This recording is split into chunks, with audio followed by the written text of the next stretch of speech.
میں صرف مکہ والوں کے لیے نبی بنا کر کے نہیں بھیجا گیا ہوں، میں حجاز کی وادی والوں کے لیے صرف نبی بنا کر کے نہیں بھیجا گیا ہوں، یا مکہ کے ارد گرد بسنے والی بستیوں کے لیے نبی بنا کر کے نہیں بھیجا گیا ہوں، میں صرف مدینہ والوں کے لیے نبی بنا کر کے نہیں بھیجا گیا ہوں، میں عراق والوں کے لیے نبی بنا کر کے نہیں بھیجا گیا ہوں، میں صرف فلسطین اور اس کے ارد گرد رہنے والوں کے لیے نبی نہیں بنا کر کے بھیجا گیا ہوں، بلکہ ساری دنیا کے لوگ اور یہاں تک کہ قیامت تک جتنے بھی لوگ آنے والے ہیں تمام کے لیے میں نبی بنا کر کے بھیجا گیا ہوں۔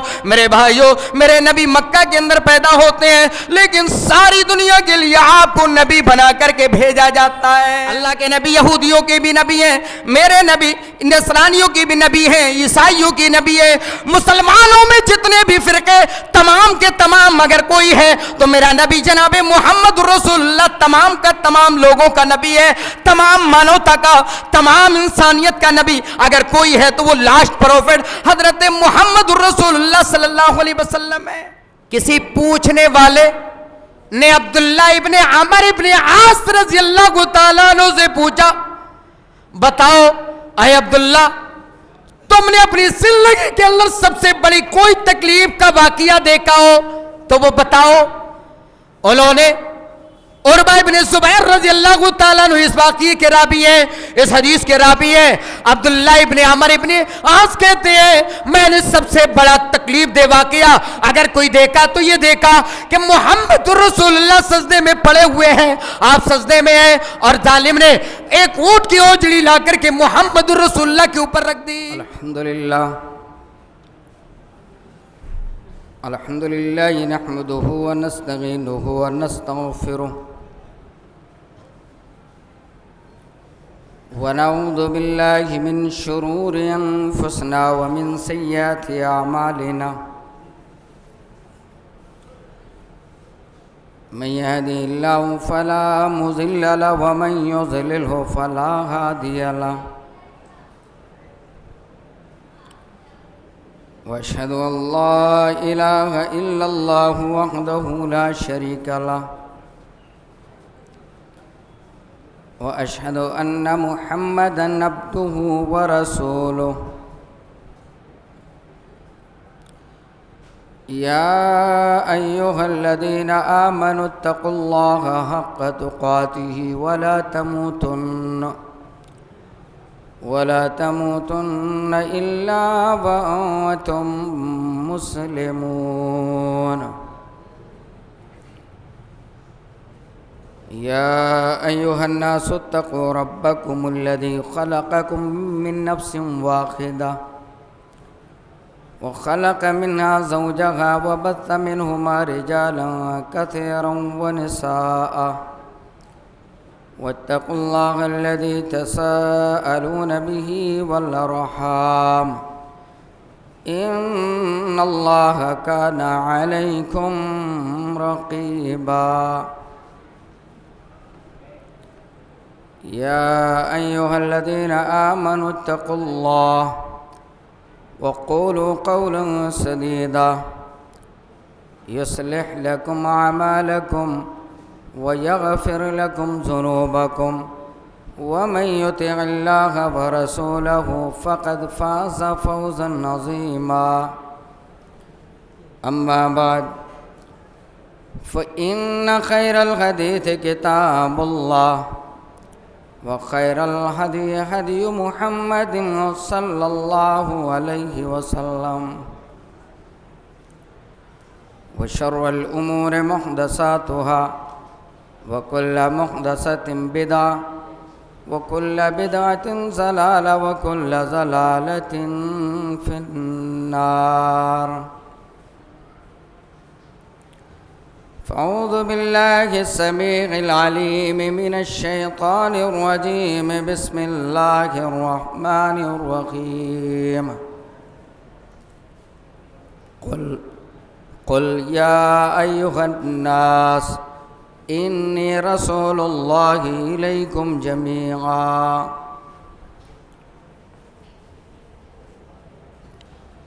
رب اشرح لي صدري ويسر لي أمري واحلل عقدة من لساني يفقهوا قولي رب زدني علما رب زدنی علما رب زدنی علما سبحانك لا علم لنا إلا ما علمتنا إنك أنت العليم الحكيم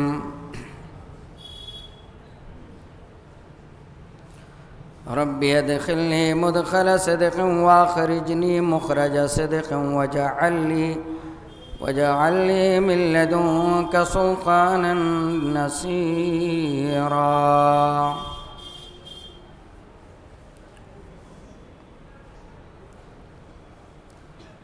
معزز علماء کرام،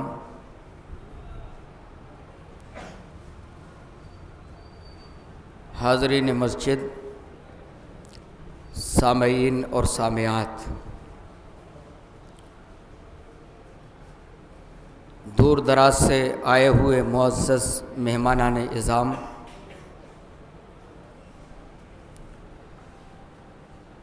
آئیے سب سے پہلے ہم اس اللہ رب العالمین کی حمد، اس کی بڑائی اور کبریائی بیان کریں جو اللہ احکم الحاکمین ہے، جو اللہ رزاق ذو القوت المتین ہے، جس نے ہمیں اس پرتھوی پر جنم دیا اور ہمارے اوپر قسم ہا قسم کی نعمتیں نچھاور کیں۔ اس اللہ رب العالمین نے ہمارے اوپر جتنے بھی انعامات کیے ہیں اور جتنے بھی اکرام کیے ہیں، اس اللہ رب العالمین کی حمد کا حق ہم چند کلمات کے اندر نہیں کر سکتے ہیں۔ بڑی نعمتیں ہیں اس اللہ رب العالمین کی ہمارے اوپر، اور سب سے بڑی نعمت، سب سے بڑی دولت کہ اللہ رب العالمین نے ہمیں ایمان والا بنایا اور نبی الرحمہ جناب محمد رسول اللہ صلی اللہ علیہ وسلم کا امتی ہونے کا شرف بخشا۔ اللہ رب العالمین کی رحمتیں اور درود و سلام نازل ہو اللہ کے تمام پیغمبروں پر، بالخصوص آخری نبی رحمت للعالمین، شفیع المذنبین، شافع محشر، احمد مجتبیٰ محمد مصطفیٰ جناب محمد رسول اللہ صلی اللہ علیہ وسلم پر، جن کے ذریعہ ہمیں دین و ایمان کی باتیں نصیب ہوئیں۔ اللہم صلی وسلم علی نبینا محمد۔ حضرات، جس ٹاپک اور جس عنوان کو لے کر کے میں آپ حضرات کے سمکش اپستھت ہوا ہوں وہ ہے محمد الرسول اللہ صلی اللہ علیہ وسلم کی مکی زندگی اور مصائب و آلام۔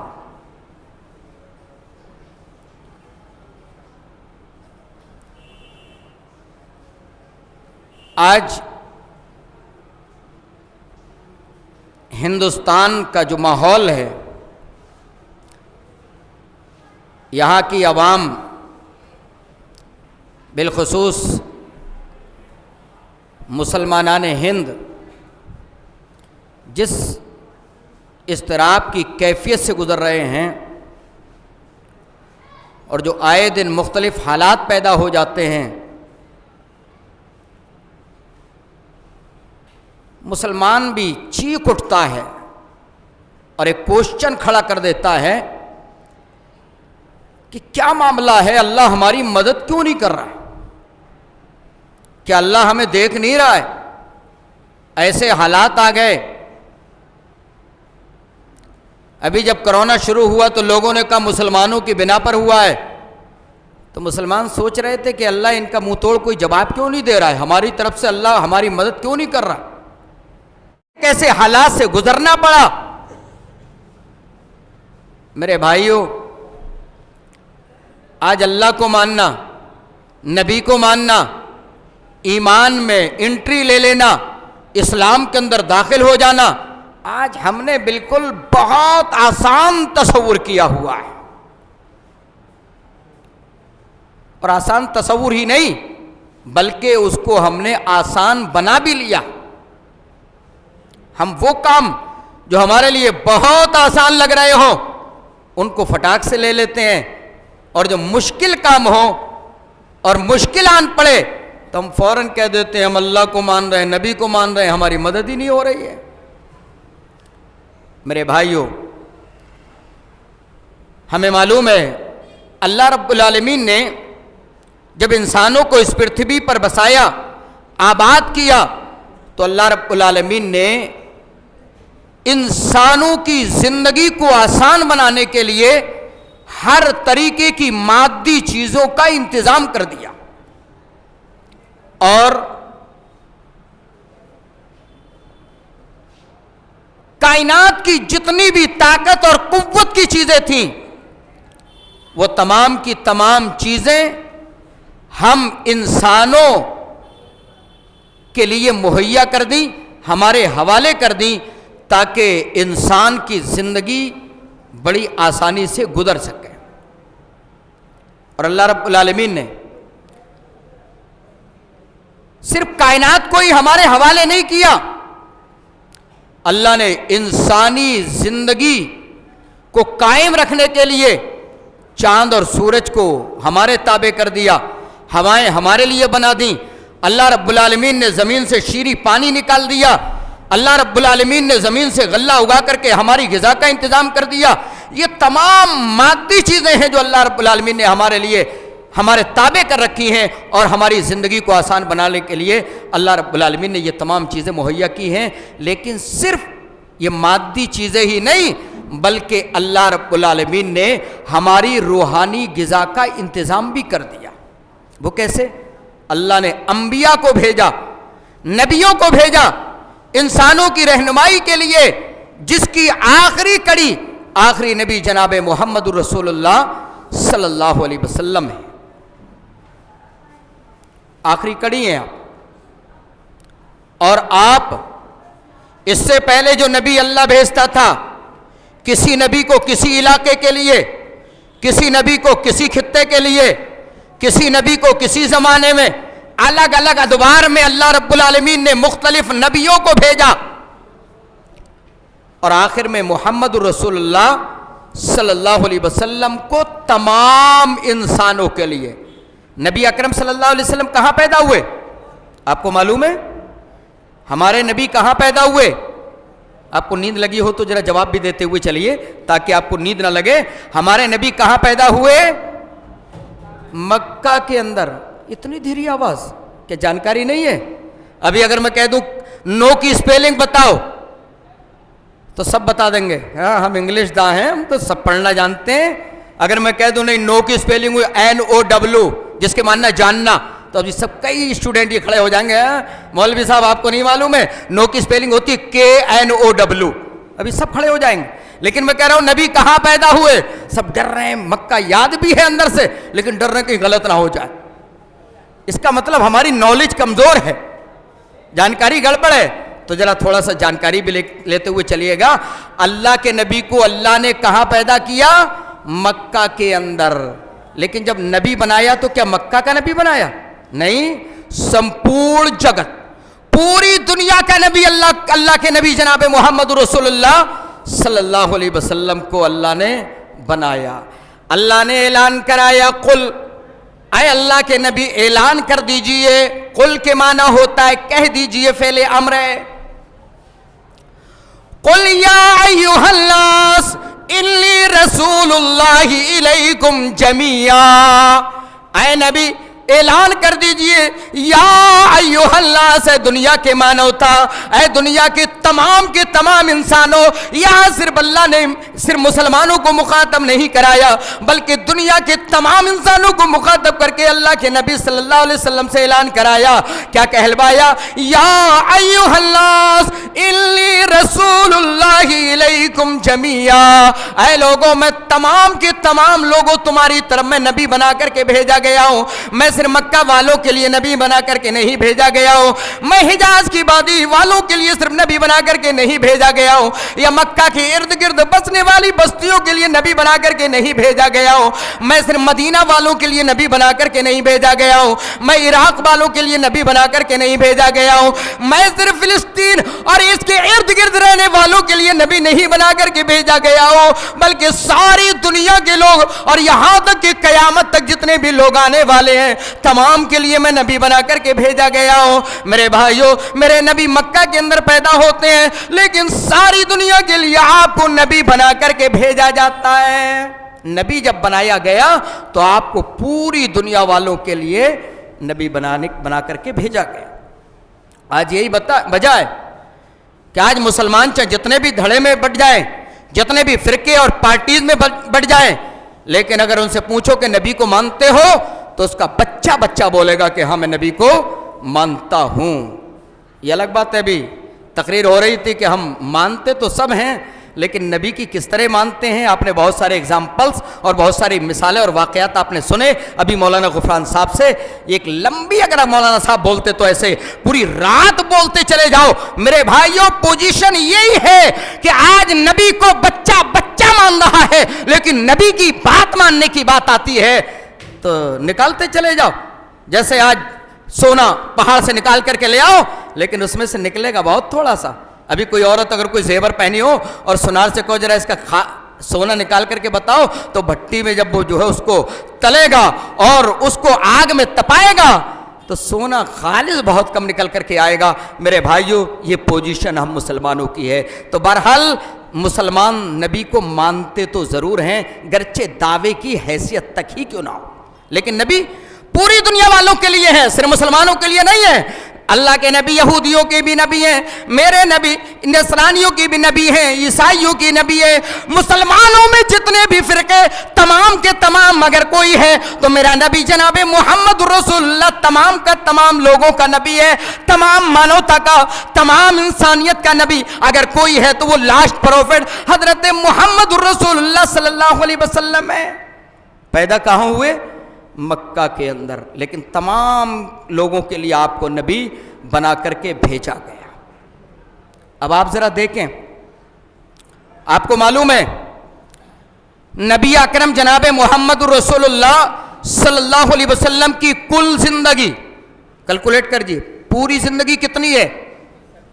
63 سال. ماشاءاللہ اب تھوڑا تیزی آئی، بہت جلدی جواب ملا. 63 سال 63. اس میں مکی زندگی کتنی ہے؟ 53. نہیں پہنچ رہا ذہن آپ کی مکی زندگی 53 53 سال ہے. اچھا، نبوت کی مکی زندگی کتنی ہے؟ کون بتائے گا؟ نہیں ذہن پہنچ رہا ہے. 13 سال 13 سال ہے. کیوں؟ آپ کو 40 سال کی عمر میں نبی بنایا گیا. اگر سیرت کے عنوان پر ہمارے ان بھائیوں نے کہا کہ مولوی صاحب ذرا ہجرت تک بولنا، اگر میں ہجرت تک بولتا رہوں گا تو میں ہجرت کر جاؤں گا لیکن ہجرت تک پہنچوں گا ہی نہیں، بریلی کی طرف روانہ ہو جاؤں گا. بہت لمبا معاملہ ہے، لیکن آئیے چند خاص چیزیں انشاءاللہ لے کر کے میں نبی کے سیرت کے کچھ پنے آپ تک پہنچاؤں گا اور آپ جانکاری بھی لیجئے گا اور کچھ نہ کچھ عبرت بھی حاصل کرتے ہوئے چلیے گا. اللہ کے نبی جناب محمد رسول اللہ صلی اللہ علیہ وسلم کی کل زندگی 63 سال کی ہے. مکہ کے اندر نبی اکرم جناب محمد رسول اللہ صلی اللہ علیہ وسلم 53 سال زندگی گزارتے ہیں، جس میں 40 سال کی زندگی آپ کی قرآن نازل ہونے سے پہلے کی ہے، وحی کے سلسلے کے سے پہلے کی ہے، آپ کو نبی بنائے جانے سے پہلے کی زندگی ہے۔ اگر ہم نبی کی 40 سال کی زندگی اٹھا لیں میرے بھائیو، اگر آج ہماری زندگیاں اٹھا لیں، ایک آدمی اگر سدھر جائے تو اس کی پہلے کی زندگی اٹھا لو تو بڑی خطرناک ہوتی ہے۔ آدمی کہتا فلاں آدمی اب سدھر چکا ہے، میرے بھائیو جہاں سے وہ آدمی سدھرا ہے اس سے پہلے کی زندگی اگر ہم غور کریں تو بڑی خطرناک زندگی ہوتی ہے۔ لیکن میرے بھائیو امام کائنات جناب محمد الرسول اللہ صلی اللہ علیہ وسلم کو ابھی نبی نہیں بنایا گیا ہے۔ آپ کی 40 سالہ زندگی پر اگر ہم غور کرتے ہیں، آپ کی اجمالی سیرت پر، آپ کی اجمالی ہسٹری پر اگر نظر دوڑاتے ہیں میرے بھائیو، ادھر کا معاشرہ بڑا خطرناک نظر آ رہا ہے۔ لوگ شراب پینے کے دلدادہ بنے ہوئے ہیں، جوئے بازی بالکل عام بنی ہوئی ہے، شراب بالکل لوگ اپنی گھٹی میں رکھے ہوئے ہیں، بڑا خطرناک معاشرہ تھا، لڑکیوں کو زندہ درگور کر دیا جایا کرتا تھا۔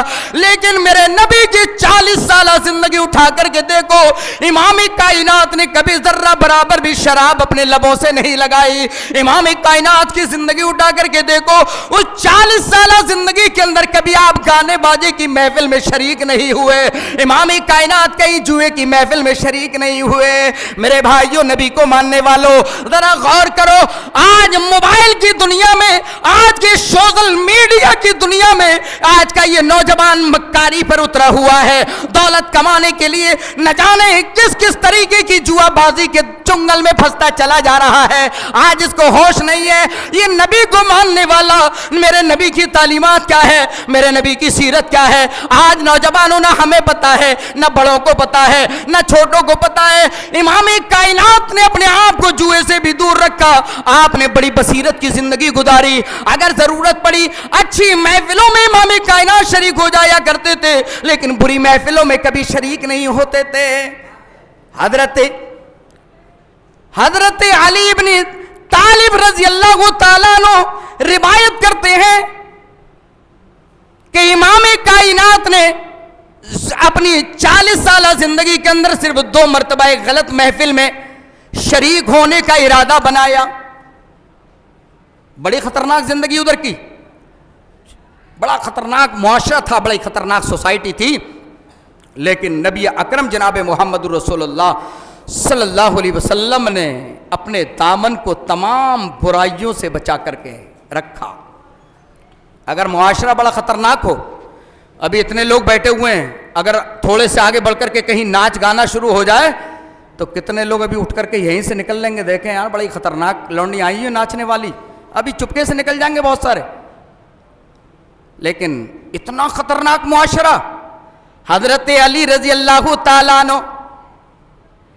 کہتے ہیں، ابن حبان کی روایت ہے، علامہ حافظ ابن حجر رحمۃ اللہ علیہ نے اس کو حسن قرار دیا ہے۔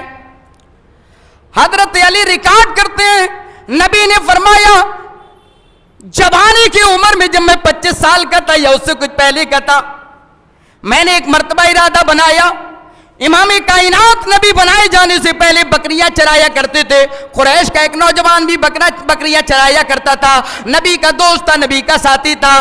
اللہ کے نبی نے ایک دن اپنی بکریوں کو اس نوجوان کے حوالے کیا، اے نوجوان آج میری بکریوں کی رکشا کر لینا، آج میری بکریوں کی حفاظت کر لینا، میں آج مکہ کے اندر اس جگہ جا رہا ہوں جہاں پر آج ناچ گانے کی محفل ہے، ذرا میں بھی تو سن کر کے آؤں کیا معاملہ ہے۔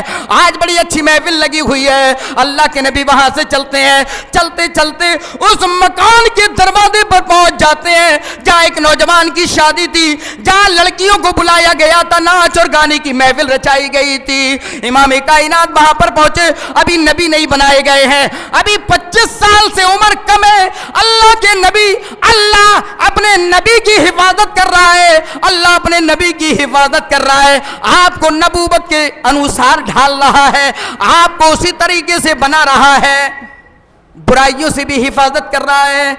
اللہ کے نبی اس دروازے پر پہنچ گئے، لیکن جب وہ خطرناک آواز میرے نبی کے کانوں سے ٹکرائی تو اللہ کے نبی ایک دیوار سے ٹیک لگا کر کے بیٹھ گئے، آپ کو قنوت کی طاری ہونے لگی، آپ کو نیند جیسی لگنے لگی, آپ ایک دیوار سے ٹیک لگا کر کے بیٹھ جاتے ہیں, ٹیک لگا کر کے بیٹھے, آپ کو نیند آ گئی.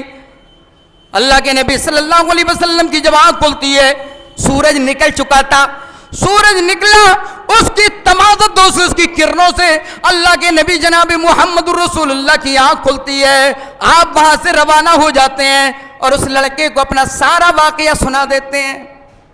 میرے بھائیوں, ایک مرتبہ جو اللہ کے نبی صلی اللہ علیہ وسلم برائی کی محفل تک پہنچے, لیکن برائی میں شریک اللہ نے نہیں ہونے دیا, اللہ نے آپ کی حفاظت فرما دی.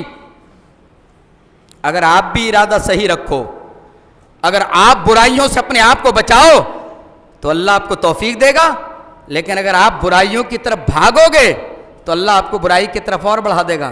چلو جاؤ.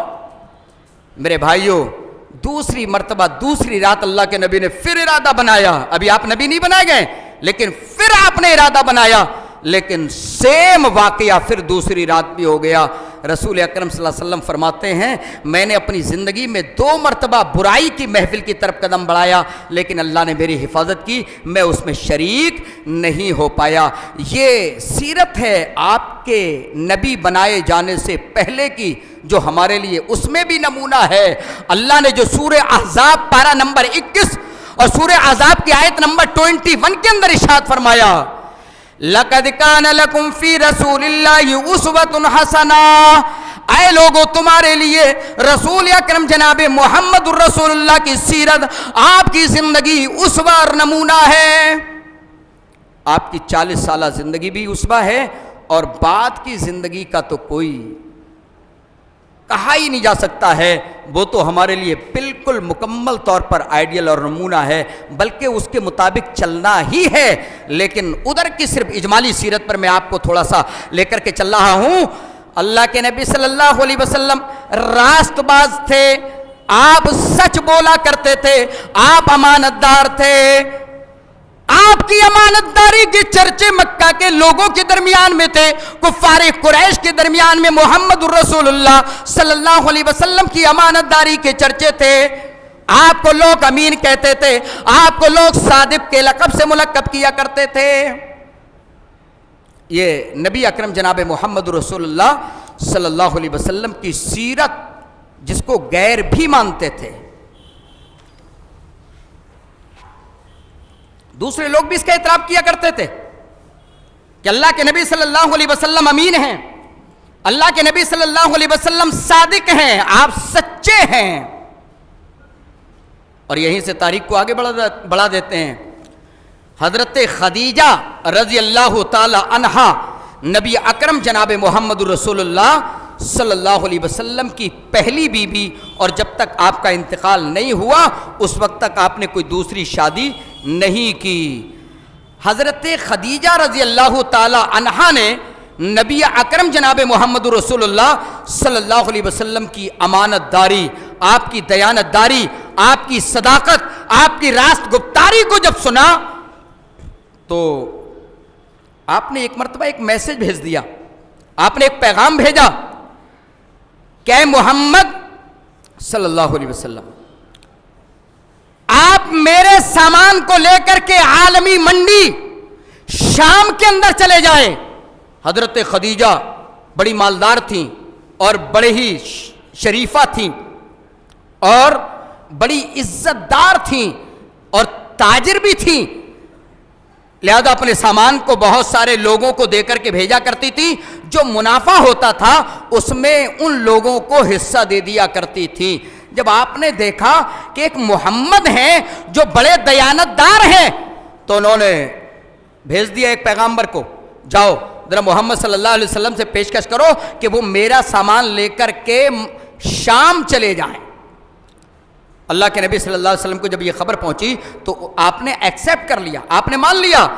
اللہ کے نبی حضرت خدیجہ کا مال لے کر شام کی طرف روانہ ہو گئے. حضرت خدیجہ نے آپ کے ساتھ میں اپنے غلام میسرہ کو لگا دیا, جاؤ محمد الرسول اللہ کے ساتھ میں تم بھی چلے جاؤ. میسرہ کو لگا دیا. اللہ کے نبی حضرت خدیجہ کے سامان کو لے کر کے شام کی منڈی کی طرف روانہ ہو جاتے ہیں. آپ نے بڑی دیانتداری کے ساتھ میں کام کیا, آپ نے بڑی ایمانداری کے ساتھ میں کام کیا, اور جتنا بھی منافع ہوا تھا میرے بھائی اس سے پہلے کے لوگ گھٹالا کر لیا کرتے تھے, لیکن محمد رسول اللہ صلی اللہ علیہ وسلم نے ایک ایک سامان کو اپنی جگہ بیچا, اور اس کا جو منافع تھا سارا کا سارا اکٹھا کرنے کے بعد اللہ کے نبی لے کر کے چلے آتے ہیں. واپس آئے, حضرت خدیجہ کو سارا کا سارا منافع ان کے حوالے کر دیا, ان کو سونپ دیا, اور انہیں بتایا کہ کس کس طریقے سے منافع ہوا ہے. آپ نے دے دیا, حضرت خدیجہ کو دینا تھا وہ دے دیا, لیکن جب نبی اکرم جناب محمد رسول اللہ صلی اللہ علیہ وسلم چلے گئے تو میسرہ نے جو سفر میں دیکھا تھا, میسرہ نے دیکھا کہ نبی بڑے دیانتدار ہیں, نبی کے تعلق سے جو مشاہدات کیے, آپ کی امانت داری, آپ کی گفتگو, آپ کا طرز زندگی, آپ کا گفتگو کا انداز, یہ تمام چیزیں جو نوٹ کی وہ آ کر کے حضرت خدیجہ کو بیان کر دی کہ یہ محمد صلی اللہ علیہ وسلم تو بڑے دیانتدار ہیں. کہا اچھا ایسا معاملہ ہے. پھر برکت کا جو انداز دیکھا, اس سے پہلے کے جو لوگ لے کر کے آتے تھے اس میں کہیں زیادہ منافع دیکھا تو خوش ہو گئیں. وہ شادی کرنے کے بھی موڈ میں تھی, بہت سارے لوگوں کے, رئیس لوگوں کے, سردار لوگوں کے پیغام بھی حضرت خدیجہ کے پاس آ رہے تھے, لیکن سب کو وہ ریجیکٹ کرتی چلی جا رہی تھی, اور وہ سوچ رہی تھی کہ میرا ایسا پارٹنر ملے جو دیانتدار ہو, جو ایماندار ہو, جو اچھا ہو. حضرت خدیجہ نے دیکھا محمد الرسول اللہ بہترین انسان ہے, آپ اچھے انسان ہیں, آپ امانتدار ہیں, لہذا حضرت خدیجہ نے اپنی ایک سہیلی جس کو نفیسہ کہتے تھے, نفیسہ بنت منبہ, اس کو بلایا, اور بلانے کے بعد اس سے مشورہ کیا, اور مشورہ کرنے کے بعد حضرت نفیسہ کو امام کائنات کی بارگاہ میں بھیج دیا. جاؤ کہہ دو حضرت خدیجہ تم سے شادی کرنا چاہتی ہے, تمہیں پیغام نکاح دینا چاہتی ہے, کیا تم شادی کرنے کے لیے تیار ہو یا نہیں تیار ہو. محمد رسول اللہ 25 سال کے ہو چکے ہیں, آپ کی شادی نہیں ہوئی تھی. حضرت خدیجہ نے پیغام بھیج دیا, شادی کا نکاح ہے, پیغام نکاح بھیج دیا. اللہ کے نبی نے اپنے چچا سے مشورہ کیا, شادی کا معاملہ, پیغام کو سننے کے بعد اپنے چچا سے اس کا تذکرہ کیا. حضرت چچا نے اس مشورے کو دوسرے چچا کے سامنے رکھا, اور رکھنے کے بعد نفیسہ کو واپس بھیج دیا گیا. جاؤ ٹھیک ہے, یہ پیغام ہمیں منظور ہے, شادی کا معاملہ بھی ہو گیا, شادی کا دن متعین کر دیا گیا, اور اس کے بعد حضرت خدیجہ اور محمد الرسول اللہ کا نکاح کرا دیا جاتا ہے, آپ کی شادی کرا دی جاتی ہے. میرے بھائیوں اب یہاں پر ایک سوال کر لو, جب امام کائنات کی شادی ہوئی اس وقت میرے نبی کی عمر صرف 25 سال کی تھی, اور حضرت خدیجہ کی عمر 40 سال کی تھی. حضرت خدیجہ 40 سال کی اور محمد الرسول اللہ 25 سال کے تھے. آج اگر کوئی پیغام آ جائے, اگر کسی نے کہہ دیا لڑکی تم سے 1 سال بڑی ہے تو نہیں کریں گے, الگ ہٹاؤ, کتنی خوبصورت ہو, کتنی اچھی ہو, کتنی پڑھی لکھی ہو, کتنی دیندار ہو, الگ ہٹاؤ, یہ نہیں چاہیے. لیکن اگر ایک ایسی ہو جو ڈسکو بھانگڑا والی ہو, جو نچنے اور گویوں سے تعلق بھی رکھتی ہو, جو انگلش میڈیم سے پڑھی ہوئی ہو, اور اگر 4-5 سال چھوٹی ہو, خوبصورت ہو, ہاں تو ایکسیپٹ ہے, چلو ٹھیک ہے آنے دو, چلو منظور ہے. میرے بھائیوں یہ حالات ہمارے ہیں. اللہ کے نبی جناب محمد رسول اللہ صلی اللہ علیہ وسلم نے حضرت خدیجہ کو سمجھا, حضرت خدیجہ نے محمد رسول اللہ کو سمجھا. آپ نے عمر نہیں دیکھی, اور یہ ان لوگوں کے لیے بھی جواب ہے جو میرے نبی کو رنگیلا رسول کہتے ہیں, اور یہ کہتے ہیں کہ نبی نے 11 شادیاں کی. میرے بھائیوں محمد رسول اللہ صلی اللہ علیہ وسلم جب نوجوان ہیں, جب 25 سال کے ہیں, تو آپ نے ایک تجربہ کار عورت سے شادی کی ہے جس کو حضرت خدیجہ کے نام سے ہم یاد کرتے ہیں. یہ ہے محمد رسول اللہ صلی اللہ علیہ وسلم کی سیرت. اس شادی کا فائدہ معلوم ہے کیا ہوا؟ دیانتدار لڑکی کرو گے, اگر ہوشیار لڑکی کرو گے, اگر دیندار اور سمجھدار یا تجربہ کار لڑکی کی شادی کرو گے تو زندگی میں اگر کوئی دقتیں آئیں گی، کوئی پریشانیاں آئیں گی، تو میرے بھائیوں وہ تجربہ کار عورت آپ کا ساتھ نبھائے گی، وہ آپ کو اکیلا نہیں چھوڑے گی۔ آپ کو اگر کہیں پریشانی آ جائے لاک ڈاؤن میں تو آپ کو چٹکیاں نہیں لیں گی، فلاں شوہر اتنا کما رہا ہے آپ کیوں نہیں کما رہے ہیں، آج کھانے کے لالے پڑے ہیں آپ تو کما ہی نہیں پا رہے ہیں، آپ کے یہاں کہاں سے میں پھنس گئی۔ میرے بھائیوں اگر ایک اچھی عورت، ایک دیانتدار عورت، اگر نیک عورت کرو گے تو میرے بھائیوں وہ آپ کو ہر میدان میں آپ کا ساتھ نبھائے گی اور آپ کو خوش رکھنے کی کوشش کرے گی۔ میرے بھائیوں اللہ کے نبی جناب محمد رسول اللہ صلی اللہ علیہ وسلم جب 40 سال کے ہو گئے، 15 سال تک اللہ کے نبی کے ساتھ میں رہتی رہی، امام کائنات جب 40 سال کے ہو گئے، آپ نے دنیا والوں کے ماحول کو دیکھا، کوئی لات کی پوجا کر رہا ہے، کوئی عزا کی پوجا کر رہا ہے، کوئی کسی آدمی کی پوجا کر رہا ہے، کوئی کسی کو لڑکا دینے والا مان رہا ہے، کوئی کسی کو لڑکی دینے والا مان رہا ہے۔ میرے نبی جناب محمد رسول اللہ صلی اللہ علیہ وسلم کو یہ بتوں کی پوجا سمجھ میں نہیں آ رہی ہے، آپ کو ہزاروں اپنے ہاتھوں سے بنائی ہوئے خدا اچھے نہیں لگ رہے ہیں۔ میرے بھائیوں امام کائنات باہر نکل جاتے، تنہائی میں اپنی زندگی گزارنا شروع کرتے اور اس کائنات کو پیدا کرنے والے اللہ کے تعلق سے غور و خوض کرتے اور یہ سوچتے کہ آخر اس اللہ کون ہے، جو اللہ کون ہے، بڑی کائنات کون ہے، جو بڑی شخصیت جو اس کائنات کو چلانے والی ہے، کون ہے بڑی ہستی جو اس کائنات کو چلانے والی ہے۔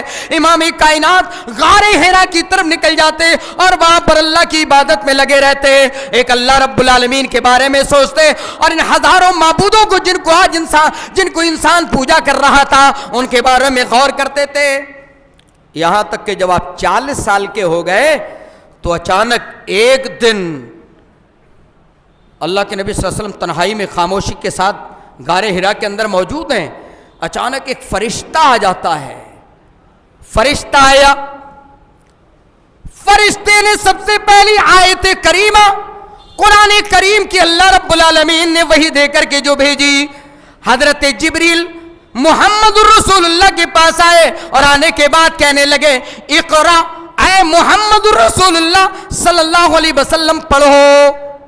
میرے بھائیوں یہاں سے قرآن کا نزول شروع ہو گیا، یہاں سے نبی کی نبوت کا آغاز ہو گیا، یہاں سے وحی کا سلسلہ شروع ہو جاتا ہے۔ یعنی 40 سال کی عمر میں محمد رسول اللہ صلی اللہ علیہ وسلم کو نبوت کی ذمہ داری دے دی جاتی ہے، ایک بڑا بوجھ محمد رسول اللہ صلی اللہ علیہ وسلم پر ڈال دیا جاتا ہے۔ میں ادھر نہیں جانا چاہتا کہ اللہ کے نبی نے کیا کہا، لوگ ترجمہ کیا کرتے ہیں اور نبی نے اس وقت کیا کہا۔ بہرحال ایک دو دفعہ اللہ کے نبی نے کہا میں پڑھنا نہیں جانتا، حضرت جبریل نے محمد رسول اللہ کو پڑھایا اور یہاں تک کہ زور سے اپنے سینے سے لگا کر کے دبایا اور اس کے بعد کہا پڑھو، تو محمد رسول اللہ کی زبان کھلی اور آپ نے پڑھنا شروع کر دیا، اقرا بسم ربک الذی خلق۔ اب ایک سوال بنا دوں، سب سے پہلے قرآن کی آیتیں کتنی نازل ہوئیں؟ جواب، سب سے پہلے قرآن کی، ہاں بول دیجئے، ایک نوجوان نے ہاتھ اٹھایا، 5۔ کتنی ہیں؟ 5۔ پڑھتے چلے جائیے، اقرا بسم ربک الذی خلق، خلق الانسان من علق، اقرا وربک الاکرم الذی علم بالقلم۔ اس طریقے سے 5 یہ آیتیں میرے بھائیوں قرآن کی سب سے پہلی سب سے پرتم آیت ہے جو محمد الرسول اللہ پہ نازل ہوئی، وہ اقرا۔ اور اقرا کیا معلوم ہے؟ فعل امر ہے۔ آج لوگ کہتے ہیں اسلام شکشا کی تعلیم نہیں دیتا ہے، اسلام پڑھنے کی طرف نہیں کہتا ہے۔ اچھا اس لفظ میں کہیں صرف یہی ہے کہ آپ صرف قرآنی، حالانکہ وہاں قرآن تھا، قرآن پڑھنے کی بات ہے، لیکن ایک عام بات محمد رسول اللہ کو کہی، اقرا پڑھیے۔ معلوم یہ ہوا کہ اسلام میں محمد رسول اللہ کے آنے کے بعد سب سے پہلی یونیورسٹی، سب سے پہلا کالج، سب سے پہلا اسکول، سب سے پہلا مدرسہ کون سا ہے؟ غار حرا۔ کون سا ہے؟ غار حرا، جہاں سب سے پہلے پڑھنے کی تعلیم دی جا رہی ہے۔ تو اسلام پڑھنے سے منع نہیں کرتا ہے، لیکن ہاں پڑھائی اس طریقے سے کرو کہ ہم اللہ کو بھی جان لیں اور محمد رسول اللہ صلی اللہ علیہ وسلم کو بھی جان لیں. اس کے علاوہ جتنی بھی تعلیم حاصل کرنا چاہو کرو. ہاں ناچ گانے کی مت کرنا. ناچ گانے کی بھی تعلیم چل رہی ہے. نوجوان لڑکیاں ناچ رہی ہیں تو امی بیٹھتی ہے جا کر کے, مدر بیٹھتی ہے سامنے, او میری لڑکی کتنا اچھا ناچ رہی ہے. اور اب تو مسلمان بھی نچوا رہے ہیں. ماڈرن اسکول میں لڑکی پڑھ رہی ہے, لڑکا پڑھ رہا ہے, ناچ رہی ہیں لڑکیاں اور لڑکے, ماں باپ خوش ہو رہے ہیں. چلو کم سے کم جسم کی حرکت تو ہو رہی ہے. میرے بھائیو یہ پوزیشن. بہرحال میں یہ عرض کر رہا تھا کہ محمد رسول اللہ صلی اللہ علیہ وسلم پر جب وحی کا آغاز ہوا تو سب سے پہلے قرآن نازل ہوتا ہے. اور قرآن یہ بہت بڑی نعمت ہے, بہت بڑی نعمت بھی ہے اور بہت بڑا بوجھ بھی ہے. آج قرآن کو ہم اٹھاتے ہیں, بس چند الفاظ پڑھ لیے, الف لام میم ذالک الکتاب لا ریب فیہ, خوش ہے, بڑا کام کر لیا. میرے بھائیو یہ قرآن صرف اس لیے نہیں ہے کہ چند کلمات پڑھ لو, اگر ہمیں بیماری ہے تو پڑھ کر کے دم کر لو, اگر کسی سے پڑھنا نہیں آ رہا ہے تو دوسرے سے پڑھوا لو یا بوتل میں پھکوا کر کے اس کو پی جاؤ. میرے بھائیو ہم نے قرآن کو اتنا آسان سمجھا ہوا ہے. میرے نبی جناب محمد رسول اللہ صلی اللہ علیہ وسلم پر جب قرآن نازل ہوا تو معلوم ہے کیا ہوا تھا؟ امام کائنات کا جسم لرز گیا تھا, آپ کانپ اٹھے تھے. اور اتنا بڑا بوجھ جب محمد رسول اللہ پر انسانیت کی اور ہیومینٹی کی رہنمائی کا جب ڈالا گیا تھا تو میرے نبی کانپ گئے تھے, پسینہ آ گیا تھا اور لرز گئے تھے آپ, اور کانپتے ہوئے اس غار حرا سے نکلے, لرزتے ہوئے محمد رسول اللہ صلی اللہ علیہ وسلم اپنے گھر کی طرف واپس چلے آ رہے ہیں. گھر پر پہنچے, آپ کی تجربہ کار بی بی حضرت خدیجہ رضی اللہ تعالیٰ عنہا موجود تھی. امام کائنات نے اپنی بی بی کو دیکھا اور دیکھنے کے بعد کیا فرمایا؟ میرے بھائیو بخاری کے اندر یہ روایت موجود ہے, کتاب و بدل وحی کے اندر اور باب و بدل وحی کے اندر ابتدائی پنوں میں یہ حدیث موجود ہے. میرے بھائیو حضرت خدیجہ رضی اللہ تعالیٰ عنہ نے اپنے سرتاج کو اپنے نبی جناب محمد رسول اللہ کو لرزتا ہوا دیکھا. آپ نے بڑے پیار سے اپنے قریب بٹھالا اور بٹھالنے کے بعد بڑی سنجیدگی سے امام کائنات کو چارپائی پر یا جو بھی میسر ہو امام کائنات کو وہیں پر لٹا دیا. اور لٹانے کے بعد میرے بھائیو ڈھارس بندھا رہی ہیں. اللہ کے نبی کیا کہہ رہے ہیں؟ آپ لرز گئے, آپ پر جب قرآن نازل ہوا آپ پریشان ہو گئے, اپنی بی بی کے پاس پہنچے تو آپ نے فرمایا زملونی زملونی, اے خدیجہ مجھے چادر اڑا دو, اے خدیجہ مجھے چادر اڑا دو, انی خشیت علی نفسی, مجھے تو اپنی جان کا خطرہ محسوس ہو رہا ہے کہ ایسا نہ ہو کہ میں ختم ہو جاؤں.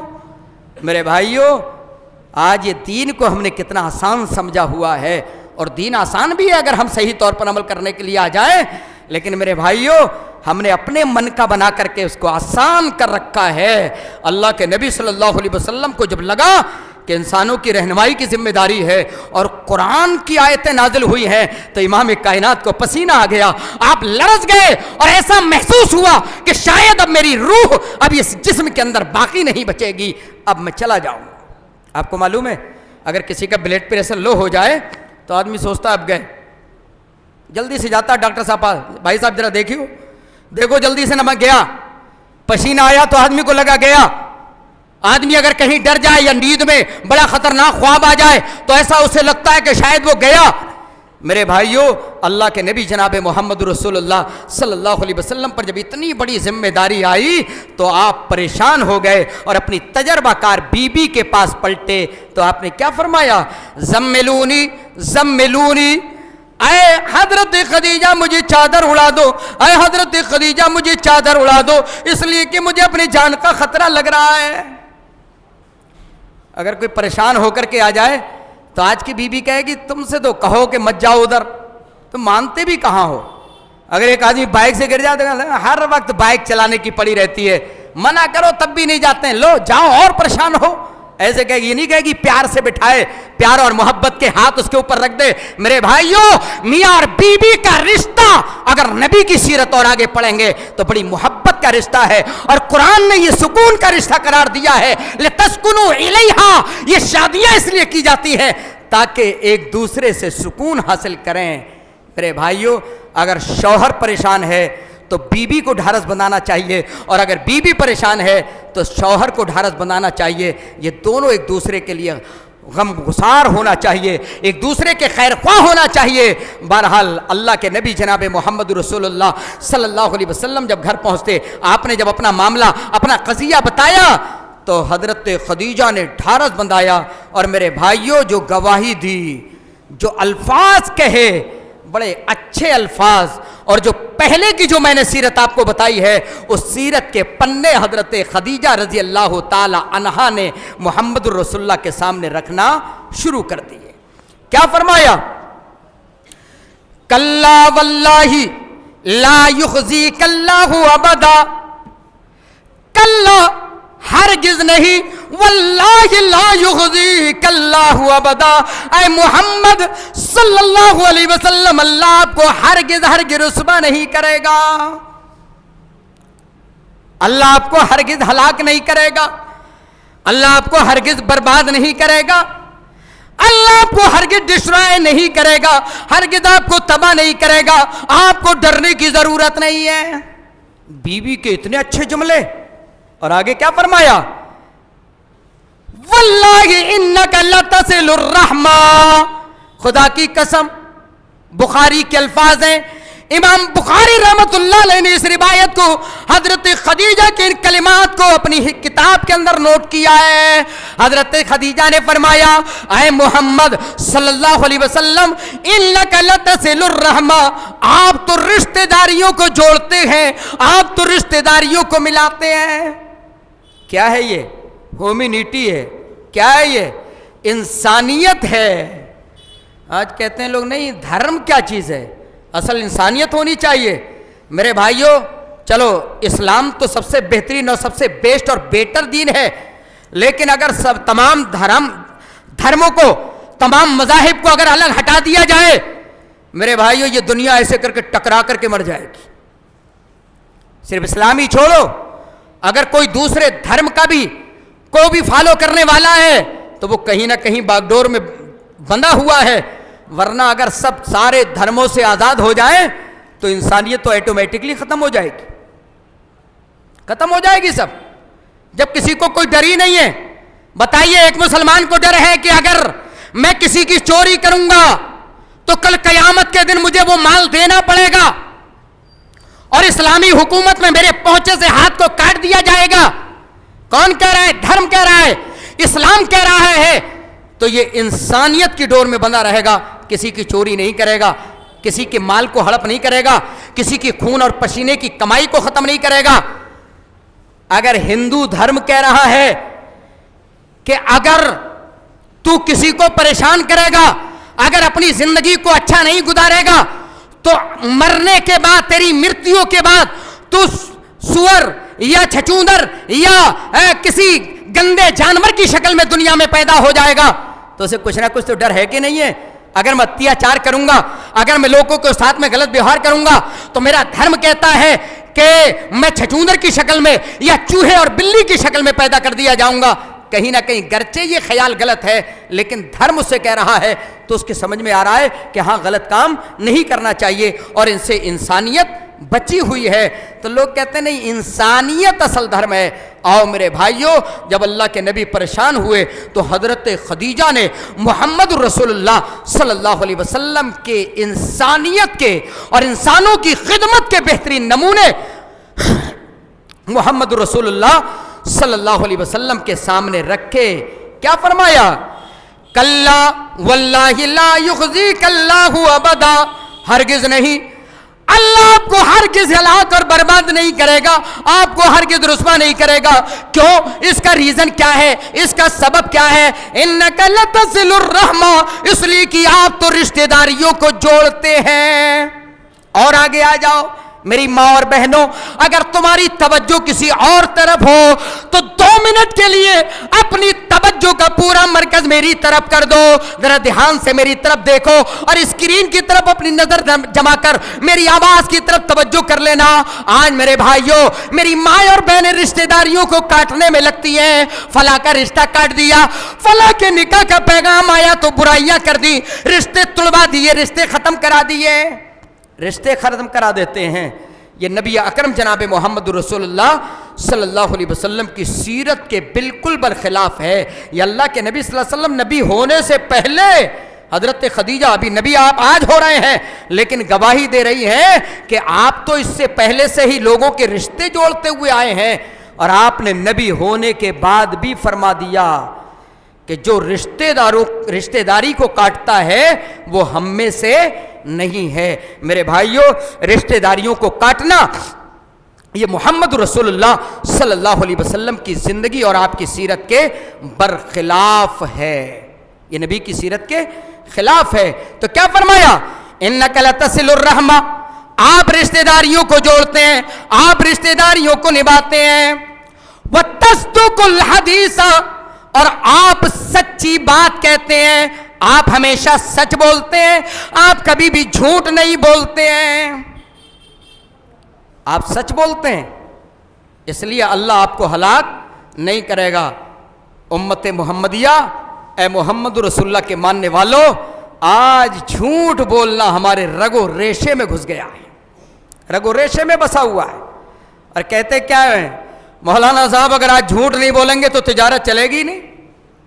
اگر ایک ساڑی ہم نے تیار کر لی اور وہ تیار ہوئی 250 روپے میں, قیمت لگائی 500 روپے, اب وہ آدمی صرف 300 روپے دے رہا ہے, کہہ رہا 300 روپے لگا رہے ہو, 350 روپے میں تو یہ تیار ہوئی ہے.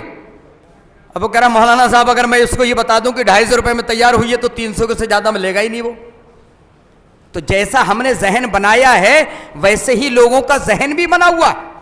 لیکن اگر آپ ایک مرتبہ سچ بول جائیں تو پھر دوبارہ تجارت کرنے والے آپ پر بھروسہ کریں گے.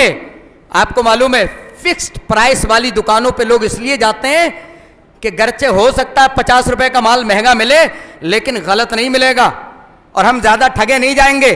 لیکن جہاں گڑبڑیاں ہوتی ہیں 200 کا مال 600 بتایا جاتا ہے, کہاں تک کم کراؤ گے بھائی صاحب؟ 300 لے لو, 250 لے لو, 500 میں نپٹ کے چلا آئے گا, 250 روپے دے گا, گویا کہ 250 روپے منافع دے کر کے چلا آ رہا ہے, یا کبھی کبھی 600-700. یہ حالات میرے بھائیو جھوٹ کے ہیں. لیکن نبی اکرم جناب محمد رسول اللہ صلی اللہ علیہ وسلم, آپ کے اپنے گھر کی بی بی حضرت خدیجہ گواہی دے رہی ہے, اے اللہ کے نبی وتصدق الحدیث, اے اللہ کے نبی آپ سچ بولتے ہیں, وتحمل الکل, اور آپ بوجھ تلے دبے ہوئے لوگوں کے بوجھ کو اٹھاتے ہیں, آپ لوگوں کے بوجھ کو ہلکا کرتے ہیں. میرے بھائیو, امام کائنات جناب محمد رسول اللہ صلی اللہ علیہ وسلم اگر سواری سے کوئی کوڑا گر جاتا تھا, میرے نبی سواری سے اترتے تھے اور اترنے کے بعد اس کوڑے کو خود اٹھایا کرتے تھے. لیکن اگر کوئی آدمی پریشان ہے, اگر کسی آدمی کو مدد کی ضرورت پڑتی تھی, امام کائنات آگے بڑھ کر کے اس کی مدد کیا کرتے تھے.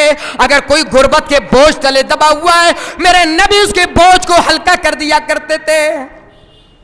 یہ نبی کا انداز تھا. جو بوجھ تلے دبے ہوئے لوگ تھے, قرض میں دبے ہوئے تھے, امام کائنات اللہ اگر ان کو دیتا تھا تو قرض کی ادائیگی کر دیا کرتے تھے. یہ محمد رسول اللہ صلی اللہ علیہ وسلم کا انداز تھا. تو حضرت خدیجہ کہہ رہی ہیں آپ کی اتنی اچھی کوانٹیٹی, اتنی اچھی صفات, اللہ آپ کو کیسے رسوا کر دے گا؟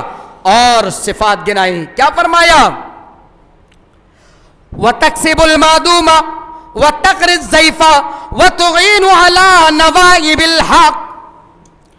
اے اللہ کے نبی, آپ جو محتاج ہیں, جو تہی دست ہیں, جو پریشان ہیں, ان کی پریشانیوں کو بھی دور کرتے ہیں. اے اللہ کے نبی, جو مظلوم ہیں ان کے ظلم کو ختم کر کے انہیں انصاف دلاتے ہیں.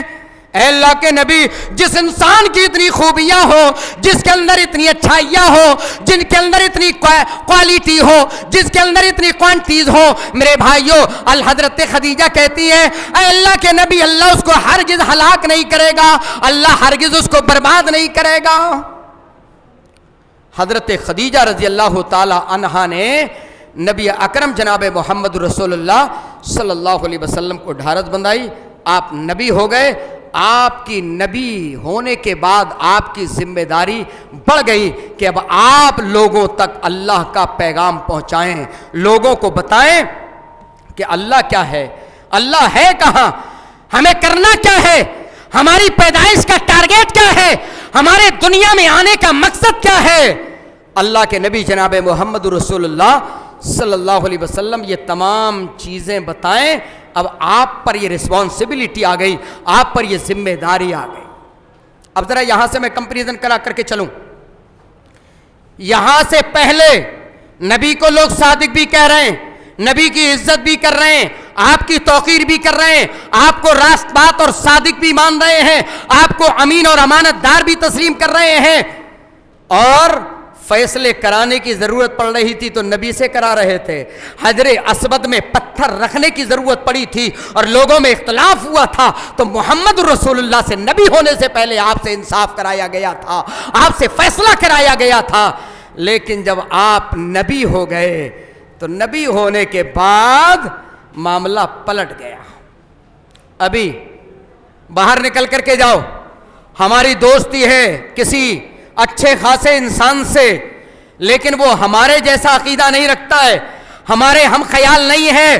آپ پیار سے باتیں کرے گا, آپ دنیا داری کی باتیں کرے گا, آپ دنیا کے ترقی کی بات کرے گا, آپ تجارت کے معاملے میں بات کرے گا. لیکن اگر آپ اس کو, اگر وہ نبی کی سیرت کے خلاف چل رہا ہو, وہ اللہ کے فرامین کے خلاف چل رہا ہو, اگر آپ اسے بتا دیں بھائی صاحب یہ جس ڈگر پہ آپ چل رہے ہیں یہ غلط ہے, تو وہ بھی آپ کا دشمن ہو جائے گا. چل بھگ, ہمیں آیا سمجھانے کے لیے, ہم جو کر رہے ہیں وہ صحیح ہے. میرے بھائیوں, یہ دنیا کی پوزیشن ہے, یہی حالات میرے نبی جناب محمد رسول اللہ صلی اللہ علیہ وسلم کے ساتھ میں بھی ہوئے. اللہ کے نبی کو جب نبی بنایا گیا 3 سال تک امام کائنات چونکہ اکیلے تھے, آپ نے بڑی خاموشی کے ساتھ میں توحید کا توحید کا پیغام دنیا والوں کو بڑی سنجیدگی کے ساتھ میں دیا, خاموشی سے مل کر کے دیا. 3 سال کے بعد جب چند افراد امام کائنات کے ساتھ میں جمع ہو گئے, اللہ کے نبی جناب محمد رسول اللہ صلی اللہ علیہ وسلم کو اللہ نے ایک الگ حکم دے دیا. اللہ نے حکم دیا, کیا فرمایا؟ فَاسْدَعْ بِمَا تُؤْمَرُ وَأَعْرِضْ عَنِ الْمُشْرِكِينَ. اے اللہ کے نبی, اللہ کا پیغام دنیا والوں کو کھلم کھلا سنا دیجئے. آپ دنیا والوں کو علنیٰ توحید کی دعوت دے دیجئے. آپ دنیا والوں کو اللہ کی حقانیت کے بارے میں کھلم کھلا بتا دیجئے. دنیا والوں کو اعلان بتا دیجئے اللہ کہاں ہے, اللہ کون ہے, اللہ کہتے کس کو ہے, عبادت کس کی کرنی ہے, اللہ کے علاوہ جو ہم غیروں کی عبادت کر رہے ہیں یہ صحیح ہے یا غلط ہے. آپ کھلم کھلا لوگوں کو بتا دیجئے. چلو پیغام ملا. اب ذرا یہاں سے میں نے 2 پارٹ میں موضوع کو بنایا.